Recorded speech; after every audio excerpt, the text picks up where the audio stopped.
What's going on, everyone? Andrew Colombini here. Welcome back to the Instrument Online Summit. The intention of this summit is to inspire, educate, and forward those looking to fine-tune their mental, emotional, physical, and spiritual health to assist them in fulfilling their purpose. Today, we have a very special guest, Mr. Stefano Stefandos. How you doing, Stefanos? Good, brother. Glad to be here. Great, great. I'm super excited to have you on the show.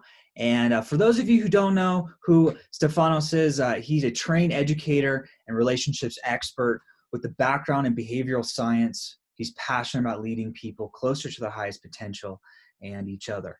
Stefanos' philosophy merges the best of Eastern and Western methodologies to promote spiritual balance and empowering people in life and love. And that's one of the main reasons why I wanted him on the show is, man, he's the embodied masculine energy. Like if you think of where the evolution of man, the masculine energy is heading, he is an amazing representation, not only singular as a man, but also man in relationship with the feminine divine, how and to create this balanced, harmonious flow. So I'm really excited to hear what he has to say. And the topic of today is going to be strength in intimate relationships. So if you're in an intimate relationship or wanting to get into a relationship, how do you stoke the fire? How do we keep this relationship flowing and growing and really expanding all the time? So Stefanos, why don't you tell everyone a little bit about yourself and the context of the work that you do? Sure. So, I haven't found a better title yet, but if I was to give myself a title, it's relational or relationship alchemist.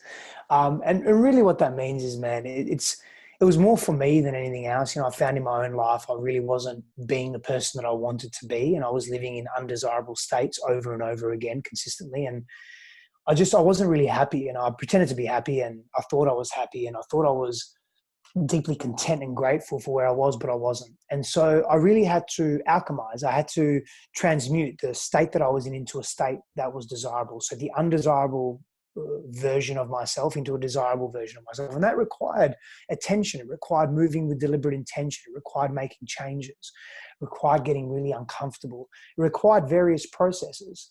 And so some that I was aware of and some that came to me and some that were very unknown and very scary and confronting and some that had carried a little more ease and grace. But either way, I had to apply effort to make a change in my life and start making different choices so I could get a different result. So for me, I help people do that. I help people see their blind spots. I help people go into their shadows. I help people hold and express big feelings and support them through that journey that actually liberates them into being the vision of themselves that they have for who they are. So their version of themselves matches the vision of themselves. Essentially, that's what I do in the world. And I work with men, I work with women, I work with couples. I mean, for me, man, I know this is just part of my dharma, part of why I'm here. Mm.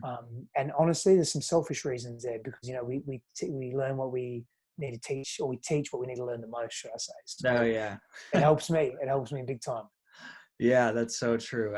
And I just love the work that you're doing because especially as we start to move through these decades and what's going on in the world, this higher sense of consciousness of who we are, what our dharma, I like how you use that word. And the divorce rate's pretty crazy. It's pretty crazy. And I say it's just people don't really understand. It's not that they're choosing to want to get divorced, but it's not really taught in school. It's not something that's normal. And it's people like yourself that are the teachers that are assisting people into creating that optimal life. So what does a strong intimate relationship look like? I know that's a loaded question, but let's say I'm in a relationship, what should I be doing? Let's say I went to traditional schooling, wasn't really taught anything, and I feel like my relationships aren't as good as they should be. What steps should I be taking to really maximizing myself, my presence in relationships? Well, the first step is to realize that we are the common denominator in everything we are and everything that we do in life. And then realizing that can take us down a couple of different paths. It can be very confronting and overwhelming because now we realize that we are responsible for what we are creating and attracting and how we're responding or reacting to life and relationships. And the second part is it can be really exciting because now we're empowered. Now we're empowered to make decisions, and almost the power is back within us. And we're not relying on others to make decisions for us, right? I think that can be a pretty exciting place to be. So realizing that we're the common denominator takes us down a path of responsibility for self, for our 100% of the 50% of the relationship. And that's a really important place to be, because now, instead of projecting and getting angry at others and blaming and shaming others, we don't project and blame and shame ourselves. That's not the idea, although some people will, because they have that wounding, they have that childhood wounding that they're not good enough, or they were told that they're not enough in all the different ways, and that they deserve to be shamed, and some people will do that. The idea is to take responsibility and say, well, how can I be different? How can I choose different? And to answer your original question, yes, it's a loaded question, and it's also not that complex. For me, an evolved intimate relationship, a healthy intimate relationship, says both people are there willing to do the work. What is that? What does willing to do the work means? It means that they're willing to face their demons, their shadows. They're willing to get uncomfortable where required, to not blame and project, to continuously do their best to come from love and ask, what would love do now? To understand that their relationship is more than just something that serves them, but also that it's something that can serve the community around them, the world around them, and so forth. And so is their relationship adding value to them, and is it adding value to themselves? You know, great questions to ask is how I'm showing up in relationship. Is it improving my partner? How I'm showing up in relationship in relation to my partner in this dynamic, is it improving me? And is how I'm showing up in this relationship, is it adding value to the world or the people around me? And if both people are asking those questions, for me, there's an evolution, there's a growth in there. There's a consistent, we're prioritizing growth. We're realizing that bad days aren't permanent. You know, dealing with pain is part of the process. Fears coming up are part of the projection, because our intimate romantic partnerships are extensions of our developmental years with our parents and our primary caregivers. And so we start to understand and realize that. That's not to say that, well, we will attract people that are similar but also dissimilar to what we grew up with, in order to learn and grow and heal through things that are unresolved, you know. Parts, maybe we have a people-pleasing mentality that prioritizes others and minimizes ourselves, right? Like we contort ourselves to make other people happy, and the partner that we'll attract, they'll maybe be a combination of allowing that to happen and thriving in that themselves, because they are maybe hyper selfish and they need all of that attention. They haven't formed this deeper level of sense of self. And so they'll feed into that dynamic. And they're both sort of extreme versions or expressions in the world where people are wounded. So you get to heal each other through that by having a dialogue, by talking, not just talking, but by being with each other in a different way. In other words, as Joe Dispenza says, breaking the habit of being yourself. And so what that really looks like and what that feels like is making a commitment to do different so that you can experience a different result. I think that can be really powerful. And so intimate relationships are just that, sharing all parts of ourselves, not just the convenient parts, not just the parts that look good. You know, like for me, a couple of days ago, I experienced immense shame. And have I worked through a lot of shame? Fuck yeah, I have. Massively. I've worked through deep shame, but some shame was triggered in me and I shut down. I was paralyzed. Literally, I felt paralyzed. I felt like I was in a coma and I could hear everyone talking, but I couldn't respond. And I wanted to say all these things and do all these things, but I literally couldn't take action. And so now, when I would feel shame when I was a child, what would happen is my father would reinforce that shame. What's wrong with you? Get out of it. Stop being like this. Stop hiding. Stop crying. Stop doing this. And he would shame me even further. Now, my partner, my wife, could do that and reinforce that, but she chose to take a different action. She chose. Now, I'm going to share something with you here. And I share personal stories because I want people to understand a couple of things. I want people to understand that, just because we're coaches or we're experts in any fields doesn't mean that we don't go through our stuff. We're human. That's what makes us human, is going through the spectrum, not ignoring our stuff, right? Totally. What happens as we grow, we become more evolved, it minimizes. It doesn't become so intense, and we recover from it quicker and so forth. Now, I shut down. Now, when my wife experienced her father as being unavailable and also being emotionally shut down, now she could have gone into panic and her old childhood stuff could have come up, even though she's worked through a lot of that. But instead, she chose to be there, compassionate for me, Mm. to let me know that she's still there. And instead of me continuing to shut down, isolating, pushing away, getting even more angry and blaming, because that's what I would do as a coping strategy. I would get angry because men are very good at utilizing secondary emotion of anger to cover their shame and sadness and fear. Instead of doing that, I did for a while, but instead of doing it for days and weeks, I did it for a shorter period of time and I opened my heart up to it. So now we're changing neurological patterns in our brains. We're changing our bodies at a cellular level where our emotional, mental, electromagnetic signature is completely changing. We're shifting that because we're choosing to be different. Mm-hmm. That's the power of a healthily intimate relationship. Do we always get it right? No, we don't. But we strive for it. That's the willingness piece. Yeah. And I love what the overarching theme here is. We get to be responsible. Yeah. Everything is a reflection of who we are.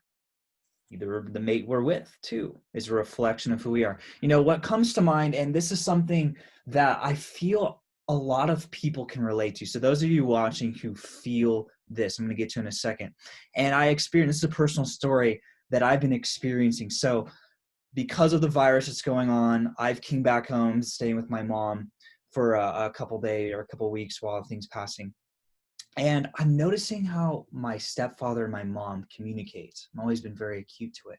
My mom's very aware. She's very acute to things. My stepdad, not so much. And I feel like he doesn't get her, or there's always this discord. There's always this miscommunication.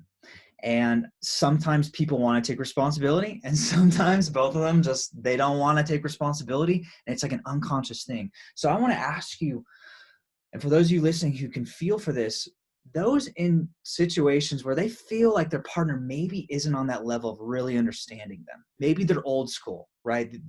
My stepfather's 60, my mom is late 50s. They're not very conscious. I mean, in the terms of conscious, not that conscious. So what would you recommend for someone in that situation to come to terms? Yeah. I mean, at some point we have to really identify what are our non-negotiables, what are our needs. And if that partner's not meeting our needs and they're not willing to meet our needs, more importantly, consistently over time, they're not trying, they're not willing to meet our needs, or they're not able to meet our needs. If those or one of those needs are a non-negotiable, we have to make a decision, a self-honoring decision of what does that look like for us? Do we really want to sacrifice ourselves completely? Mm-hmm. Can we make that adjustment? Does the adjustment feel right for us? Can we still be authentic and true and real and giving without resentment? With that adjustment made, it's a personal choice. Another choice to make in that is get mediation or intervention. Have a third party come in, a counselor, a shaman, an energy healer, a guide, a friend. Maybe not a friend, that can be challenging, a therapist, whatever it may be, right? Yeah. Have someone come in and just really offer something a little deeper. Yeah. A perspective, right? Because that person may see, oh, wow. Because they hear it from the same person over and over again, it sort of falls on deaf ears because it feels like criticism, because they're in an intimate partnership, right? And remember what that triggers. It triggers old stuff. It triggers parental dynamics. It triggers childhood stuff, and we don't even remember it. But unconsciously, in the nervous system, that's what we're, implicitly, that's what we're experiencing. These implicit memories coming up that we can't actually target or pinpoint, but it's a feeling that's very uncomfortable. So when we're uncomfortable, when we feel threatened, what do? We project.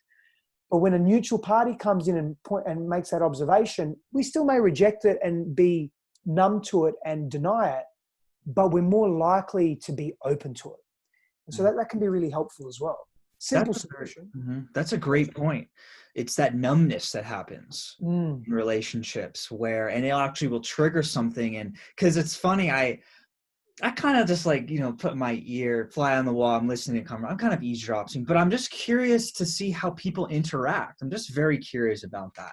And I honestly see both parties very wrong and both very confused and both reacting to things that I'm like, why are they reacting to these types of things? There's had to have been something earlier in the relationship that happened that kept, just like as a child between age being born to about age 8, we've kind of decided majority of our life. So maybe reacting to something in the past. I like how you said, and this has been a theme on the show, is hire a mentor, hire a Yeah. counselor, reach out. Those of you watching that think you can do it all yourself, let me know how that goes, because it never worked for me. And I found immense breakthrough working with somebody else, having a third party in the room there to listen. And I think that's a very valid thing, is someone, not a friend, but a counselor or somebody else maybe educated in the situations that can offer some kind of advice that's neutral, not on either side or either party. So, okay, so that's great. Um, so what other factors would go into strengthening intimate relationships? Is it like a light switch? Like you go into a relationship, everything's fine, I don't have to do anything? Is it a constant day, like, do we sit down and say, this is my boundaries, these are not, like, what would be like a good system and structure, if there is one, for a strong intimate relationship? Well, I think having regular check-ins with each other is really, really important. And so what that could look like is even just once a week, just sharing with each other some of the challenges because intimacy isn't only developed through good times. It's developed through challenge. It's developed through sharing. It's developed through understanding each other. It's developed through empathy and compassion. It's developed through sexuality and the act of sex, but also the exchange of sexual energy. It's developed through myriad ways. And so sitting down with each other once a week and just expressing, hey, these are some of the challenges that I faced this week. This is what I experienced. Is there anything that you have to shed on that? Not that your partner's your therapist or your coach in any capacity, but this can be important to be able to speak your pain into the container of the relationship. That strengthens intimacy in relationships, and to not be judged and ridiculed, to not be humiliated and rejected when we're expressing ourselves. That's really important. I think, in those monthly or weekly check-ins, also just getting a pulse for how each individual is feeling in terms of boundaries, like what's acceptable, what's not. Any dreams and visions, speaking those into the container. Any sexual desires, speaking those into the container without shame. For example, you may want to try kink or bondage, or you may want to bring another person into the bedroom, or whatever that may be. Or you're in a non-monogamous relationship and you want to make it monogamous. Whatever that is it speaking your boundaries and your needs into the relationship are really important as well. So I think, again, the responsibility piece and the ownership, owning when you're wrong, apologizing for that, being present to that is really, really important. I think also novelty and surprise in the relationship is important as well. I think that keeps things enticing, and we are creatures of novelty and we're creatures of familiarity and routine as well. So that's important. I think something else as well that we often overlook is space. Having space in our relation, creating space. So whether we're sleeping in separate beds once a week, to allow our dreams to come through in a different way without that energetic next to us, or where we're having time away, once a month, maybe you spend time with your friends for a couple of days somewhere, or 3 days, or you go visit your parents or family by yourself, or you just go on your own trip somewhere. That's important as well. Totally. Really important, creating that space, because that creates magnetism in a pool. Oh yeah. Yeah, It creates polarity. It creates, it reminds me of someone who, I don't remember for exactly the details, but typically around the once of the month when the woman has their period, the men would go into the forest. This is tribal yes, times. Men would go in the forest, they do their thing, yell, scream, throw, whatever they did as men, and that masculine energy, I think, is a more appropriate term. And then the woman would go into the red tents, I believe they'd call them, and they talk. And so they had that separation. And I think that's super important nowadays. Is maybe some people think that we always have to be together. And I don't know if that's, try it, test it out. And I think what's really cool, and I've been studying health and what's the right food and stuff, I think it's really bio-individuality too. I think that it comes to relationships, of course, there's going to be certain things that the relationship that thrives off of and doesn't. And based on the timing and the location and the season and everything, I really like that idea of creating that separation. Men do the thing, women go do their things. So another thing comes up, and it just really goes back, and I'm really looking into the people more set in their ways, 45, 50, 60 on, right? In the relationships, not really open to this sitting down and connecting. And that's kind of a newer thing. It's more of men being open. That's my grandfather, forget it. Okay. Unfortunately, forget it. So what do you recommend someone who wants deeper intimate relationships? Maybe their partner at this time isn't very open to it, but can be open. Do they go see a counselor? Do they take courses? Do they hire a coach? Like, what is the solution to starting to step into this realm of this connection, exploring kink, like you said, different things in the relationship?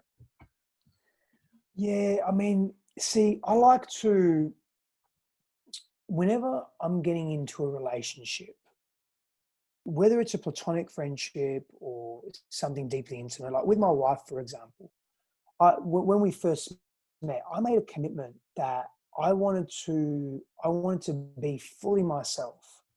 I didn't want to just present the best version of me.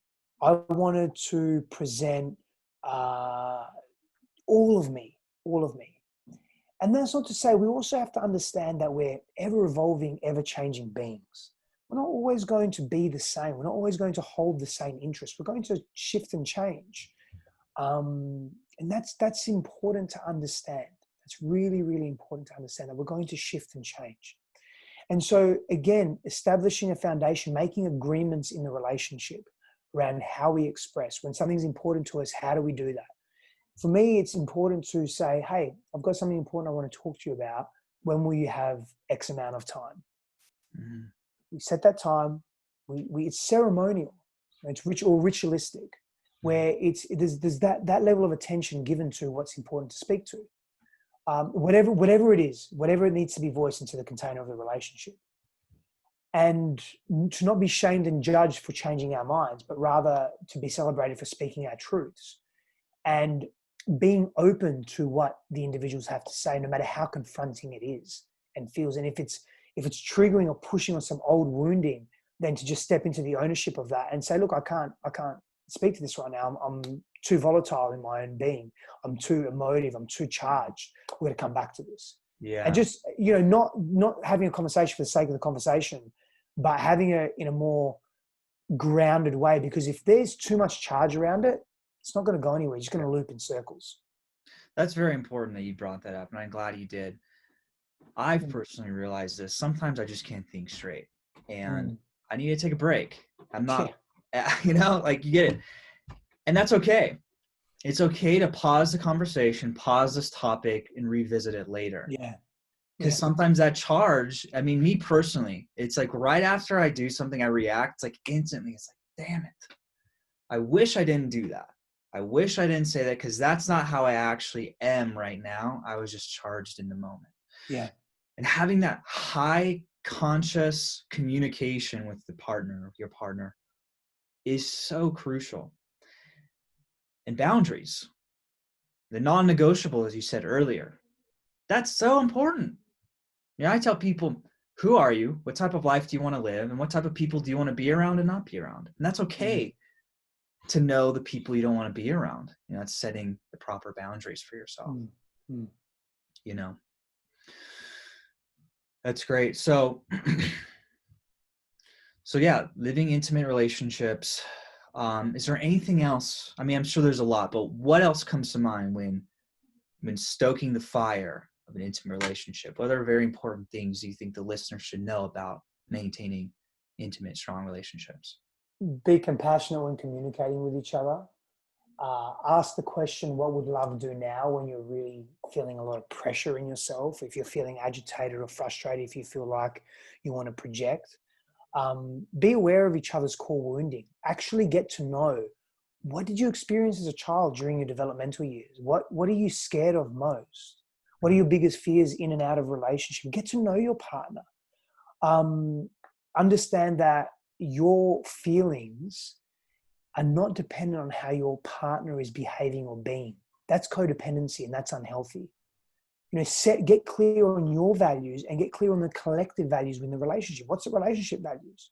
Like, again, be able to see beyond the density of the present moment if there's pain in the present moment. Because how we deal with the difficult parts of a relationship define us. It's very, very important, very important.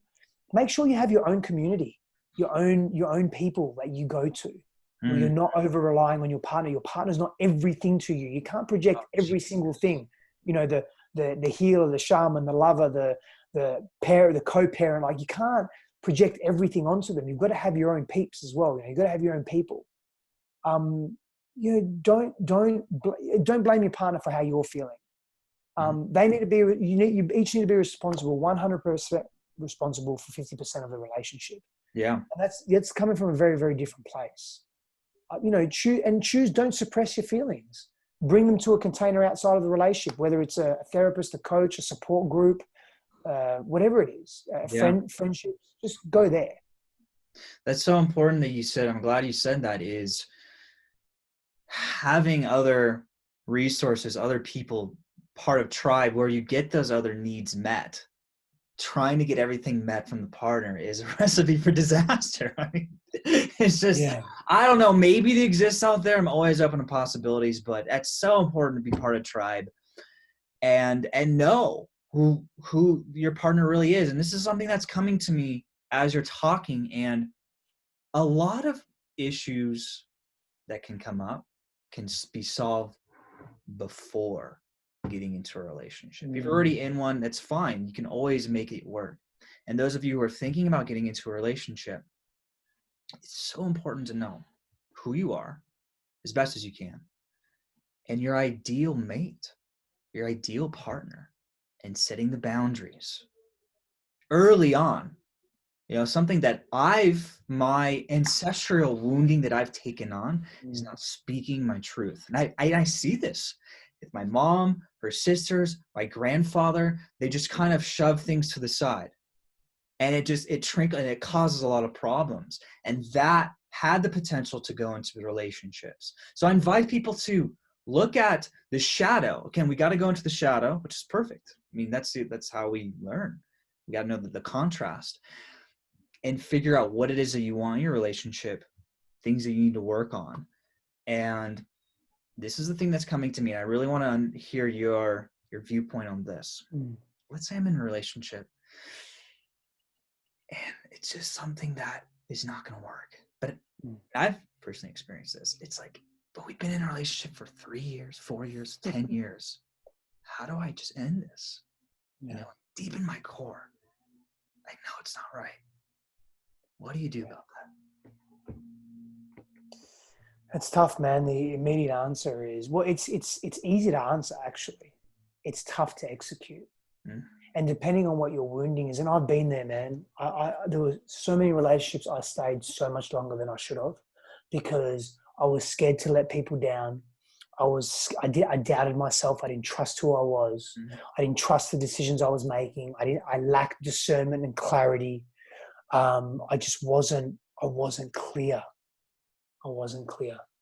And I extended relationships far longer than they should have been. It built resentment. It was more anger and agitation and fighting and conflict and friction.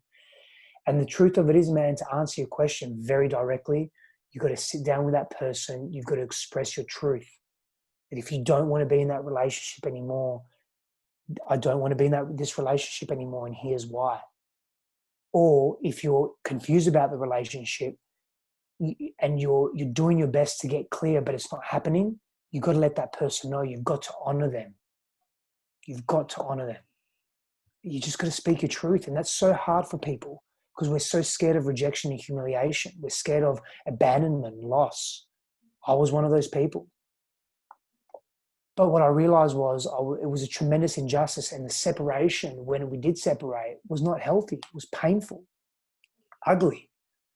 And it was disregarding that other person and myself. It was disregarding my needs. I wasn't honoring myself, man. So, yeah.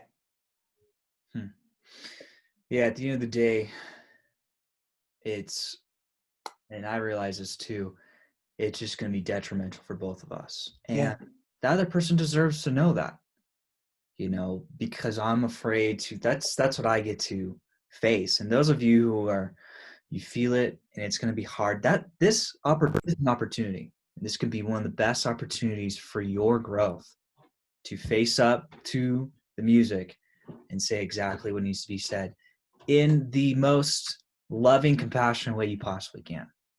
The person still probably won't understand, and that's okay, because It's not guaranteed. about that though. What is that? It's not about that. It's not about them understanding, right? It's not Yeah. just not about that. No. And at the end of the day, that person, again, faith really only makes sense in reverse. In the future, that woman or man that you're in a relationship with will look back and see that was perfect, and it was perfect how it ended. And I learned, again, it's all about learning. It's all about contrast. We can't live, if we came into this world and everything was fine, what's the point? There's no, it's just like you watch a movie, you see the hero, he gets smashed down, he rises to the top. Like, you can't relax without putting in work. It's just the world we live in, and that's perfectly okay to accept fact. Now, there's another thing that comes to me. So some people, they can get over things real fast. They can move on. Some people don't. They really hold on to something. So let's say the person that lets that person go really holds on, or I'm the person that let down. Surprise. Oh my God, what? Right? And now I'm like, how do I work through that? What are your recommendations of working through that? Being able, because there's some people that spiral down. In fact, I feel really bad, but I was in a relationship where that happened, and my partner, I saw her spiral down. Perfect for her process. Now, if she would have had the training in school or whatever, I think it would have been more supportive. That's besides far and near. What would you recommend for someone that likes to hold on to things? That's like, what do I do now? Yeah, so I mean, like you, my friend, I'm sure I've been through this a great deal myself. So I've been through pain and healing, and you're basically asking, how do we heal, right? How do we heal from that pain of either being let go or being that person that let go, or just the breaking up, the separation of being with someone for a period of time, intermingling our lives, our interests, our dreams, and then all of a sudden that not being there anymore, right? How do we heal from that? So for me, I accidentally stumbled upon a process. And it's a 6-step cyclical process. And it's cyclical because we start at step 1, but then we go to step 6, but then we go to step 1 again. And this process, I applied it to my own pain and my own journey in various ways. And as I started to reflect on how I was healing in life and from trauma and from pain, I started to realize that, oh, wow, this could actually be useful for other people. So I'll run you through that if that's something that you're interested in. Yeah. Yeah. So step 1 is, I call it depth. And what step 1 is about is really just feeling our feelings. Like, it's feeling those big feelings that we often avoid, that we often numb with alcohol or drugs or excessive socialization or TV or work or achievement or whatever it may be, right? Distraction. So this whole process, part of this process, there is deliberate distraction in the process because we need reprieve, and I'll get to that in a moment.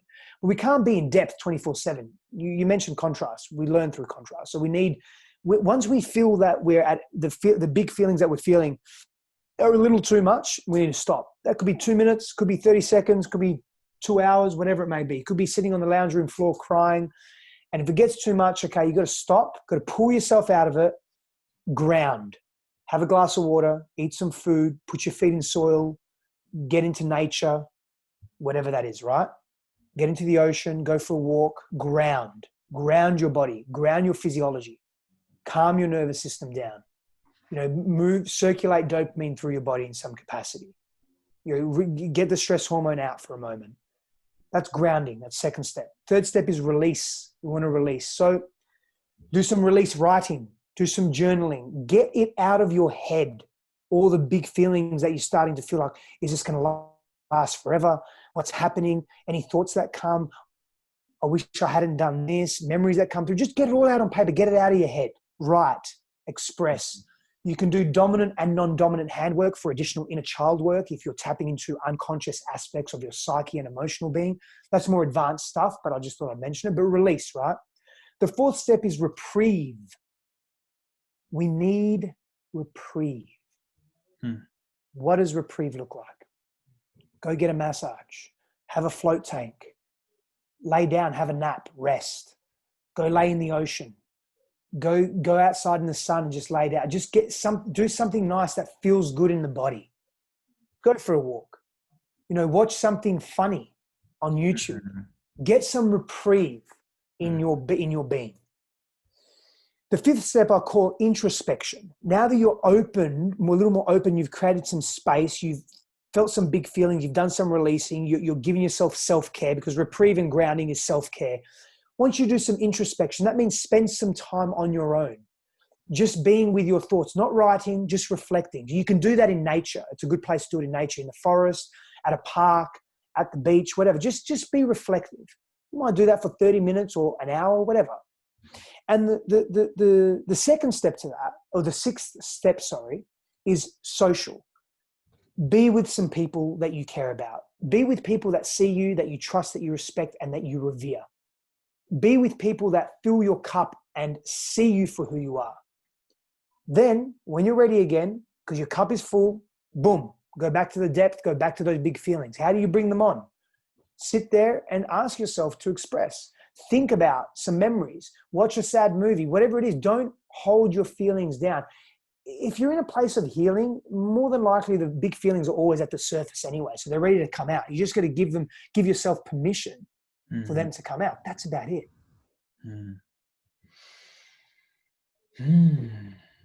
Yeah. Yeah, I like how you have a process. And yeah, it's like an alchemy of working through, moving through.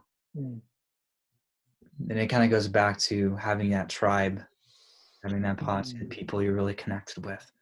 Yeah. And so I invite people right now to really, really take that in. Of course, you can listen to this video multiple times, really, really ground that in. And you can almost use that for just about anything. I think I've accidentally done that before too. Yeah, 100%. I mean, I don't think, I think we naturally do this, but I really think we all naturally do this. It's just some variation of that, where it's basically exposing ourselves to pain, having reprieve from the pain, exposing ourselves, having reprieve. The thing is, I think we do it unconsciously, and we're more inclined, because the human brain's more inclined to avoid and numb as opposed to move towards. And that's why with this, there's very specific aspects of this where you're feeling your big feelings. And you may even start doing that in the social aspect where you're expressing as well, which then brings you back into solitude, and boom, you go into your deep feelings on your own. So, and by the way, like part of that 6-step process, there's room there for, in the release, in the introspection, even in the social component, there's room there for working with a therapist or working with someone specifically, like a coach or someone individually that is supporting you. Yeah. Yeah. And I'd like to harp on that again, not for the last time, because I'll keep harping on that, is whenever you feel stuck in anything, just reach out. And I found that if I move forward and that thing didn't work, that thing gets me to the next thing. Instead of thinking like, it is. I should go there. But there it is. Just keep moving forward. And having that belief. Do you guys believe that? I'm sure you're on this level. Stefanos is, we create our own reality. There's an alchemy, and there's a belief and a feeling, an expression, and it shifts and it molds and it interacts and it communicates with everything around us.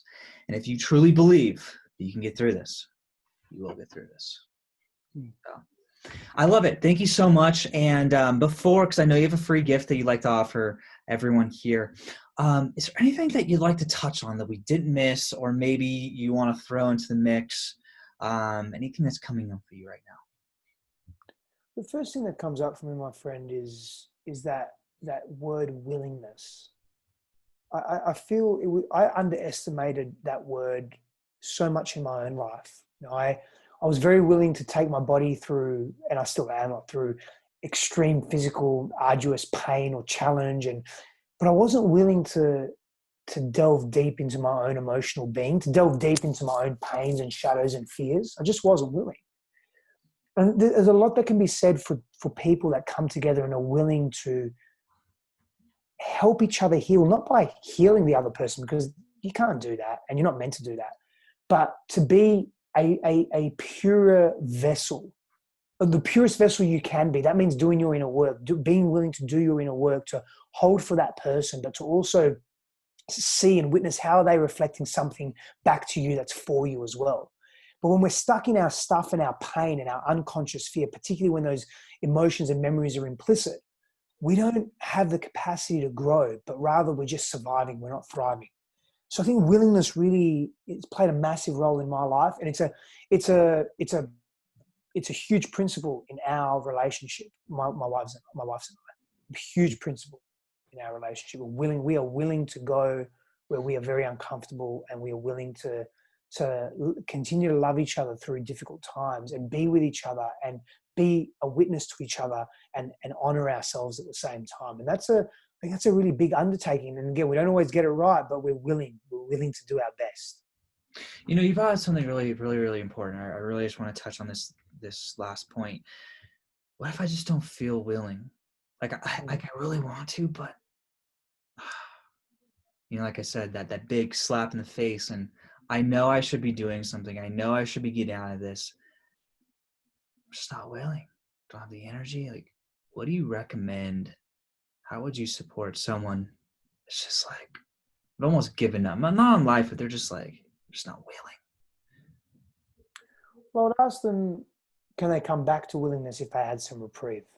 So if they had some space from not being willing in that moment, could they come back to being willing in a day, a week, an hour? Can you come back to being willing? And even just as important as that, why aren't you willing? But get to the core of why you're not willing.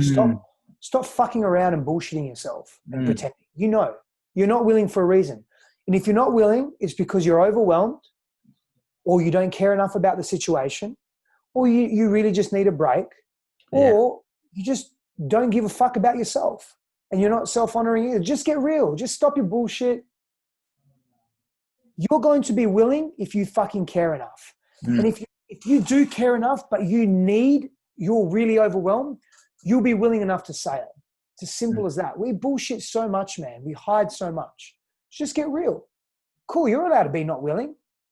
Just make sure you know why. So good. So good. And that kind of just encompasses full circle everything that we're talking about is getting real, take a break, ask the questions, go into that. Again, opportunity. You're not willing. You want to be willing.